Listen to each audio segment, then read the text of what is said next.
It's Capital Leisure, the Norte Show with me, Manny Norte. The name you can trust is a very special one. Hailing from North Oakland, California. Hey. Kehlani. Hey, how are you? I'm good. You all right? I'm good. I'm excited to be here. You're like my connect over in London. So. Oh, well, yeah. To be honest, I've been beating your tunes a lot. You're the plug for sure. Well, you're actually here. You took a flight to London.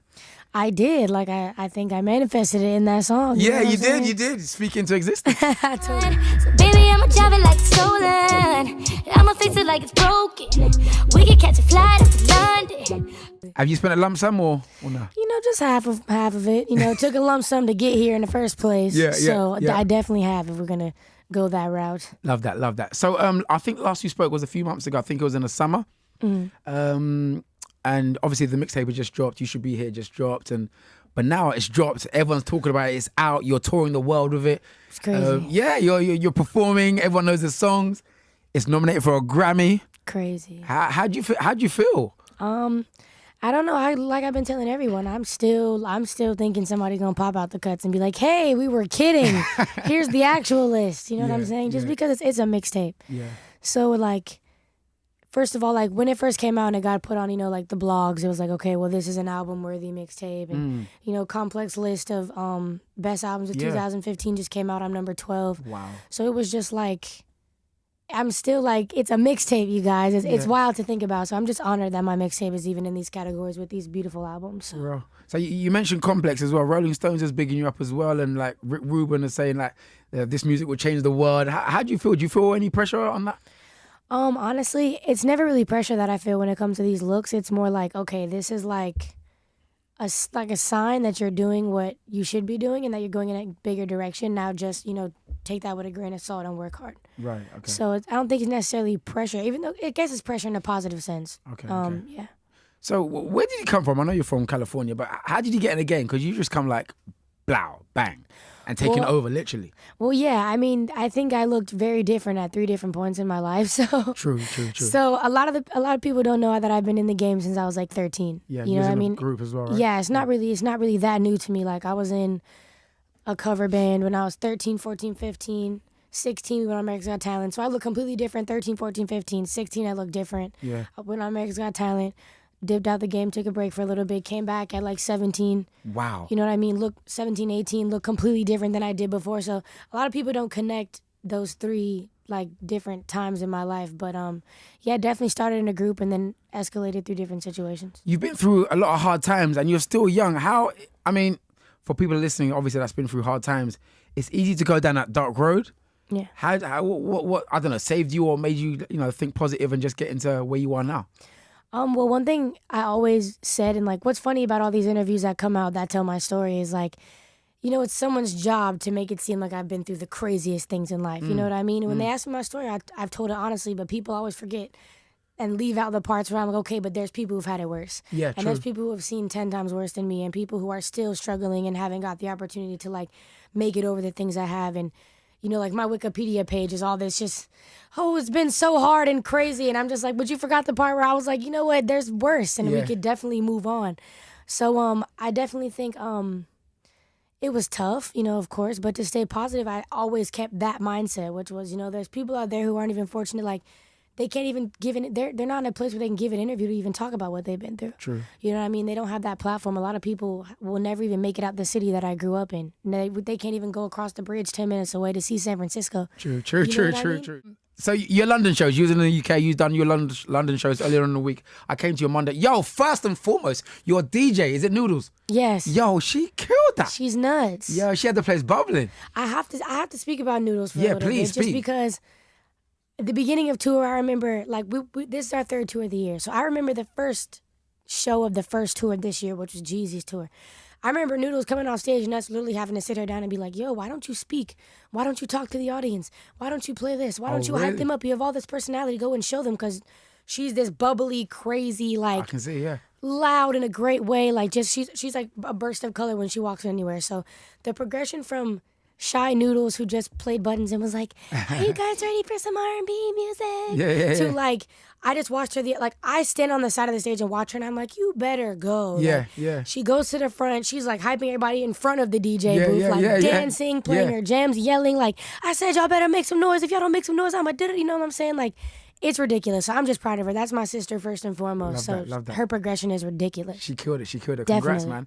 And your show, it's like I see the work. I see, the lighting, the logo, the dancing, the dancers. Like your outfit and your vocals as well. It's like, thank you. I see and feel the work. How much work you put in when you rehearsing and what you do to keep fit? Everybody that works around me or quote unquote works for me, I feel like I really trusted with their position. Like, for example, DCam, my videographer, who handles all the stage, visuals and things like that. I'm to the point where I don't have to tell him what I need. You know what I mean? Right. It's like, DCam, you're on visuals, do your thing. And then I'll see the video at the end of the night like, oh, it was great. Right. You know what I mean? I trust, there's people on my team who never did this before. Like my tour manager's never been a tour manager, but now he's TMing. He knows how to, I could tap on the top of a bottle of water and somebody knows to open the bottle of water for me. Yeah. The other day, This is a funny example. There was the last London show. Both my shoes were untied, right? And then I see my stylist run to the front of the stage and she like signals to my shoes. I realize I'm gonna fall. So I go to the front of the stage. As I'm singing a song, she's on the front of the stage tying my shoes as I'm singing. So it's gotten to the point where we really can peep just by body language how to make things happen. But of course, rehearsals, we rehearsed a lot before the first tour, but then things got complicated because I was working on You Should Be Here. Now I'm working on the album, so we haven't had much time for rehearsals, but everybody kind of handles their own and it all comes together. So I just can say I can thank my great team for like making their performances go so smoothly. Big up to the family and team. Yeah. I was standing next to a girl. She was standing next to me and she said, "Oh my gosh, you got a good belly." Oh my goodness. That's exactly what she said. She got good belly. So are you in the gym or is it just natural? Honestly, okay, when I was in ballet class. Oh, ballet. When I was you little. did ballet. I did ballet. I started off dancing before any music. Right. And I had this thing called an umbilical hernia, which is like when there's a tear in your abdomen wall and like your intestines poking through. It's really strange. I get this funny little bump in my stomach that just hurts sometimes. That sounds good. But when I was little, there was this one day where the dance teacher pulls me out of class for having like a pokey stomach, and he's like, "Yo, everybody sit on Kehlani's lap and tell her what you want for Christmas since she want to be Santa Claus." And I will never forget that day. And after that day, I held my stomach in at ballet class every time to the point where I was going home with a sore stomach. And I really think because I had to dissect how I got abs out of nowhere. I'm talking about I've had a buff stomach since I was like 14 because of this. Wow. But from when I was younger, consistently like holding my stomach in to make sure that was good in dance class. Okay. And then just I think all the performing and all the laughter, I'm positive I go to sleep with a sore stomach every day. So. Yeah. I love that. And your mixtape, it's like it's a real authentic R&B sound, which is refreshing. Thank you. It's like I see and I feel the SWV, the Mary J, the Genuine, the Montels. You got older brothers and sisters, or what, how'd you get on it? Now I'm the oldest. You're the oldest? Are you serious? Yeah. I got a lot of little siblings. Shout out to all them little ones. Oh, wow. Honestly, I was raised by a very soulful white lady. Okay. My auntie's she was like one of them white ladies that really, just date black guys. She got the incense burning around the crib. You know what I'm saying? Like, she real soulful. She used to watch the Cosby Show, I'm sure, back in the day. You know what I'm saying? Like, she's one of those people, every time you go somewhere, they'd be like, "Are you sure you're not mixed?" And it's not like a forced thing. It's just like the culture, you know what I'm saying? Where we live, where we grew up at. Okay. So she was always had the jams. Like, her taste in music is ridiculous. Like, right. I never listened to hip hop growing up. She had all the neo soul, all the R&B. Like, we wore out music, Soul Child, Kim, Jill Scott, all that stuff growing up. So by the time I got into like middle school and people was trying to ask me about rap, I was like, I can't tell you nothing. You know what I mean? I don't know hip hop facts. I don't know anything. That's why I stay in my lane. I stick to the R&B focus, but I guess that's why it comes through in my music. Love that. And also, you're in tune with what's going on in the UK. So you brought out Little Sims. Yeah. You brought out Krypton Conan, Stormzy. I mean, if you listen to the stuff, you're a fan of the stuff. Definitely. It's funny because I think some people were asking me like, "Oh, yeah, you just found out who was hot and came here and was like, yeah, let me just," you know what I mean? But these are people that music reached me before I got to this city, or that reached me before I even found out I was going on this tour. You know what I mean? Okay. Stormzy, I found out on this tour, but it was because I was on the tour bus trying to sleep, actually, and I hear this just this rapping coming from downstairs. So I go downstairs. I'm like, yo, it's like 3 a.m. I gotta get up for interviews. What is this? It's crazy. My manager goes, okay, you got to watch it from the beginning. Starts the video of Stormzy at the park. Oh, wow. Fire in the park. Yeah, we watched the whole thing a couple of times. I kept rewinding it back to hear different lines. You know what I'm saying? Shut up. Yeah. Definitely. And I was just like, yo, this is crazy. It's just bars on bars on bars. Sims, I found on social media. We found each other connected. Then met at South by Southwest. We're really friends. Like, she's been to my home. She's been to my house. Okay. In LA. Like we went out to eat. Like she came to support me at the show. Like she was gonna come whether she came out on stage or not. But I always would love to bring her out anytime I'm here. Like it's much respect to a woman who can handle all that. And then Crypt and Conan, like I feel like they're the perfect blend of like what's hot in America right now and then what's hot here. They definitely brought it, the perfect merge. And their stuff's so hot, you just want to dance to it. So I loved it. It was great. Oh, loving that. It's Capital Extra, Manny Norte, The Norte Show. Special guest Kehlani in the place. So, are you a hippie or are you're like a free spirit? You're a very likable character. I think I'm a cool cross, some type of like a hood hippie. Yeah. You know, something like that. Thank you. I don't know. You got a different kind of spirit to you because even when you was on stage, when I was at your show, and you was talking to some of the girls at the front, I like your hair, I like your baby hair. Hope you have a great day, and you said things like that can change people's day. That's real positive energy. You don't normally see that from artists that's talking like that, really. Well, thank you. Yeah. I mean, I think artists are fortunate. We have this platform. You know what I mean? It's like how I feel when like something crazy goes on in the world and famous people don't post about it, at least to educate on facts. Right. You know what I mean? It's like I literally am standing in front of almost 2,000 kids right now, and I'm not going to use this opportunity to tell these kids, you know, something that they can take with them after this concert besides my lyrics, or besides being sweaty from dancing, you know what I mean? Yeah. I want them to take away something else. So I just make sure every city I've gone to, I've had that conversation, I had that talk with the audience and make sure they really leave knowing these things. And, you know, I had a mom DM me the other day and she was like, I brought my 14-year-old daughter to your concert and she was getting bullied in school and things like that. And now she said since she's made friends at your concert like you told them to, like I do the speech where I tell everybody to look around the room and make sure they leave knowing somebody new because it's an opportunity for a new friendship. Love that. And she literally said she made friends at that concert and now she feels confident enough to go to school and not be afraid. So things like that is really what propels me to keep doing those things. So. Love that. Kehlani, Manny Norte right here, The Norte Show on Capital Extra. So 2 mixtapes down and you are really in a good space right now. Yeah. Right, so you should be here. Yo, your producer, is it how do you pronounce it? Jahan Sweet? Yeah. That man, Jahan. He's killing it, right? He's ridiculous. It's so funny. That's probably the most humble genius I've ever met in my life. I saw his Instagram. He's like a pianist and like really going in. Yeah, I mean, he's Juilliard graduated. You know what I'm saying? Now I got to call him Juilliard graduated, Grammy nominated. You know what I'm saying? Like, it go together. But all props to him because he really comes from a place of like always being a student to everything. You know what I mean? Anytime we go to a session, anytime we go to a show, anytime we go anywhere, it's, you know what, let me put what song is this? Like, we'll be in a lobby or an elevator and, like, some elevator music will come on and he'll instantly, Siri, what song is this? Because I need to know what this is. Yeah. Or asking the producer, well, how'd you do that? Or, like, how did this happen? Or we'll go to a show and, did you see the changes he just made? We should work on stuff like that. That's Jahan. And he always inspires me to really take everything with a grain of salt, like I was saying, and just, like, really learn as much as possible because he's hungry, so. Okay, I love that. What would you say is one of your favorite tunes off of the You Should Be Here tape? One of my favorites actually is Runnin'. Okay. Yeah. I feel like lyrically it's one of my strongest songs on that tape just because of it was supposed to be an interlude. It was supposed to be really short, but I had a lot to say. So I guess I was kind of running at the mouth. Right. So, yeah. Okay, so one of my favorites, a couple of, if I may, tell you which ones I like. Oh, yeah. Bright. Thank you. That is church. Thank you. That is real church. I mean, when I spoke to you on the phone, you say you didn't sing in church. I didn't because I went to church with my grandmother before she passed, my white side of the family. So It was like very boring. No offense. It was very like you know, one side of my family listened to Kirk Franklin. You know what I'm saying? The other side of my family went to church and it was quiet. It was quiet church. You know what I mean? I always loved energetic like Baptist church. You know what I mean? Like that's what I loved. I love going in the music and the energy and the smiles and the laughter and like.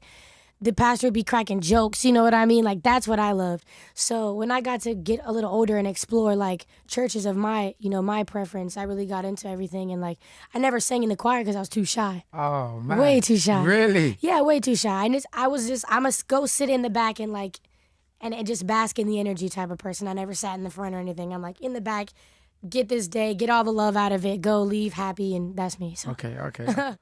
So talk to me about Jealous. Jealous. Yeah. Well, first of all, shout out to Lexi, the rapper on it. She's a 17-year-old from Minnesota. You guys are so young and killing the game right now. Man, that's probably why I make music with the people I make music with, is because they're so young. And I feel like we're getting to a point where the young wave is really strong right now. You know what I mean?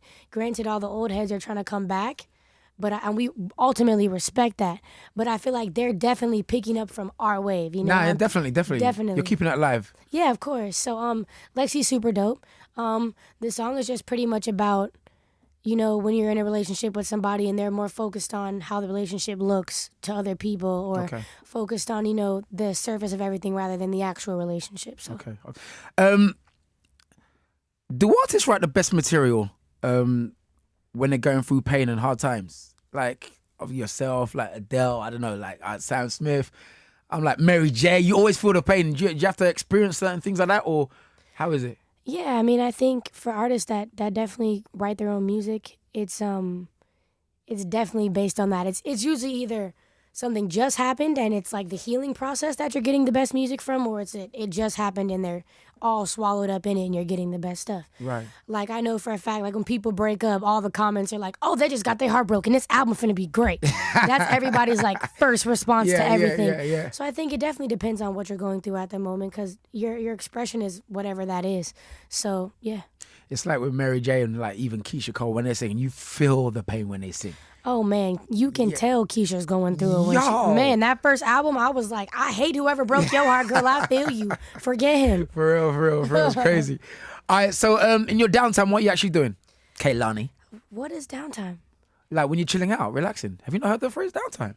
Have we don't have that. When you're chilling out, when you're relaxing. We don't relax. Oh, you don't. Oh, you don't relax. That's what I mean. No days off. I can't remember the last time I've taken a break. Are you serious? Yeah. No. I disagree. For example, last night. Okay. Got some beers and hung out with everybody, but who do we end up with? The PD of a radio station. Right. And Krept and Conan, you know what I mean? Forever working. All of us developing ideas, throwing ideas out there. So even when it's us chilling, it's really us plotting. Like, we'll go get alcohol and sit and plot on videos, you know what I mean? And sit and talk about future plans. So it's never exactly downtime for us. Okay, so what you said, no movies. Come on. I can't remember the last time I've been to the movie theater. Really? Yeah. Oh! I saw Peter Pan. All of us saw Pan with Wale. It was funny. It was good. You and Wale? Because that's my big brother. I made him. I said, look, you can't drive yourself crazy if you don't take any breaks. At the level he's at, he needs breaks. So I'm like, yo, we got to go to the movies and be humans. So he went to the movies. It was super funny. Went right back to the studio. Yeah, love that. Wow, you really do work hard. You're diligent. You're focused. You're young. I mean, you're on your life plan. I saw a recent interview saying by the time you're 25, you want kids or you're going to be nominated for a Grammy. Are you on schedule? I think I'm on schedule. I think I've gotten a little smarter with the kids comment because I just realized my life is heading in such a crazy place that by the time that happens, I want to at least be able to have downtime. Okay, so, yeah, downtime. Yeah. Hashtag. Definitely. All right, okay. So what's next for you then? If there's no time, if there's no days off and you're chilling out, there's no downtime. What's next for you? The album, right? Yeah, I mean, we've been working on this album since the day that the last project got turned in. You know what I'm saying? It never stopped. So I think the pressure is on now because of the Grammy nomination. Crazy. Definitely. The Grammy nomination, you know? I still can't believe it's coming out of my mouth. It's so wild. It's so wild. Yeah, pause. Okay, nice. So, all right. So the album, so are you an actress? Do you act as well? Yeah, I want to do everything. Okay. I want to act. I want to make clothes, jewelry. You know, I want to go do a run and talk to hospitals. I'm about to go to Oakland actually right after London. I go home for one day to LA. Okay. Then I go to Oakland, do a run with the Oakland Public School District and go talk to a bunch of schools in my city. And then I have my 2 Christmas shows in Oakland. Then I have my Christmas show in, Santa Ana. And it's good that you're doing it back home as well for Christmas. Oh, definitely. I mean, This is the biggest theater in my city. Well, the first biggest theater is like I said, like out of the list of theaters, this is one of the biggest. And I actually went to school in this building. I did my school plays in this building. Like, it's huge. It's like I saw Lauryn Hill for the first time in this building. Crazy. So it's just a lot of history in there. So I'm blessed to be able to sell it out 2 days in a row. Sick. Well, thank you very much. Also, you gave me some merchandise, some tees. Yes. What'd you give me? Did they fit me though? Yes, of course. We make sure you got the sizes. These Okay. are from our exclusive, pop-up shop collection for the street markets that we just started doing. Okay. It's the You Should Be Here exclusive tour tee, the street market Kehlani tee. Tsunami. Yes, the exclusive Star Wars collection. May the You know wave what be I mean? with you. Are you a Star Wars fan? I'm a huge Star Wars fan. Really? I actually just But you don't found get time out, to see the film because you don't go to the movies. I actually just found out that, well, next week will be my, anniversary of my 1 year with Atlantic Records. Okay. So actually, one of my mentors and one of the greatest people ever, Mike Karen, decided to surprise me with tickets. So me and Really? him are about Who's to your go mentor, see, sorry? Mike Karen. Okay. We're about to go see Star Wars Are on you Monday. serious? Last night he texted me. He's like, "So guess what? I just happened to get the hardest tickets in the planet for you." I'm like, "Okay, well I'm excited." He's like, "If you can't guess by now, I don't know what's happening." I'm like, "If it's Star Wars, I'm literally gonna die." And he was That's like, crazy. "Yep, we're going." I was like, You know, I'm a massive Star Wars Crazy. fan. I've got the full Jedi outfit. I'm talking about the cloak, the boots, the belt. I've got the lightsaber, everything. "That's crazy. You should look on my Instagram. Someone just made the dopest photo of me as Princess Leia because Oh, I'm really? Princess Bea." You know what I'm saying? You could do the whole buns on the ears Of as course, well. I always wear buns. There you go. Well, Kehlani, thank you very much for passing through the Norte show right Thank here. you for Capital having me. Extra. It's been a pleasure having your music. I've been playing it for, forever. So You're the one. Thank you. Kehlani, the Norte show, Capital Extra.